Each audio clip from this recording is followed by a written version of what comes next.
Hi, I'm Kerry Rogers. I'm a hematologist at The Ohio State University and an associate professor in the Division of Hematology. And I'm here at ASH 2023. And I'm excited to share with you some results of some research I presented here at this meeting. As many people may know, there's a drug called lenalidomide that actually is commonly used in cancers like multiple myeloma or diffuse large B-cell lymphoma that actually can be effective in CLL, which is chronic lymphocytic leukemia, but isn't very commonly used to treat people with CLL.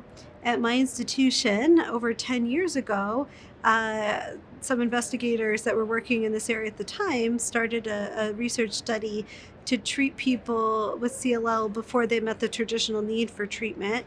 So, for anyone that's less familiar with CLL, people are observed until they develop problems like really enlarged lymph nodes or low blood counts that mean they need to start a treatment.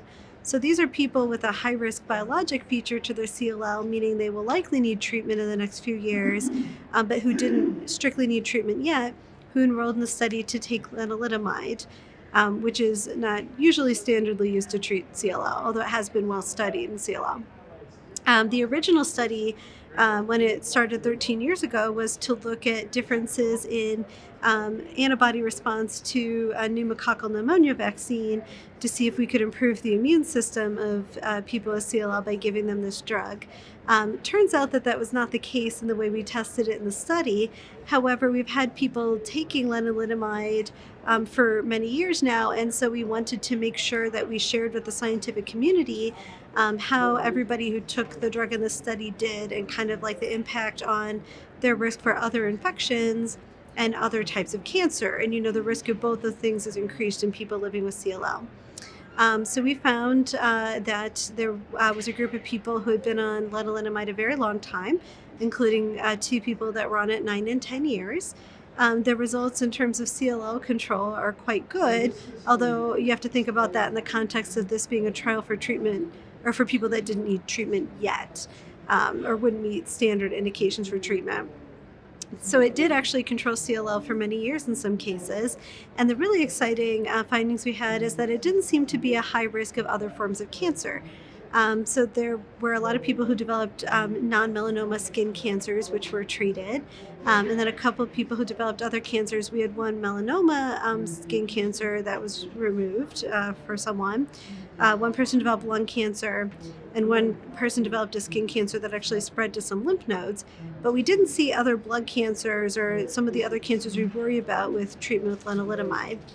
We also found that people who had been on the medication lenalidomide longer actually had a lower incidence of severe infections. So those are ones that led to medical care like hospitalization or more severe illness. So not like colds people get, but more medically important illnesses.